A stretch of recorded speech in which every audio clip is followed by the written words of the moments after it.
Dozens of cars were stored in that building. Most were high-end sports cars, classics, or antiques. Details on that big fire at a warehouse in Etna.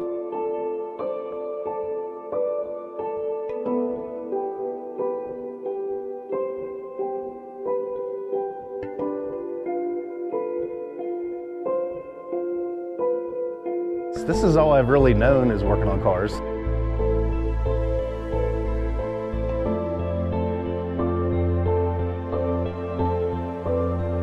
The whole hallway was filled with fire and smoke. Then I started thinking, I got to get the cars out of here. And the Ferrari California was in the front. And so I just grabbed the keys, got that one out of here, pulled it across the street, pulled my Blazer out of here. A lot of times I'll think of the cars almost like the people. You know, I just want to save them. The future is to get the shop open again. I'd like to have a new shop. Hopefully just keep growing, getting bigger and better, and being able to serve the people. Pretty much make a living for my family doing what I love to do.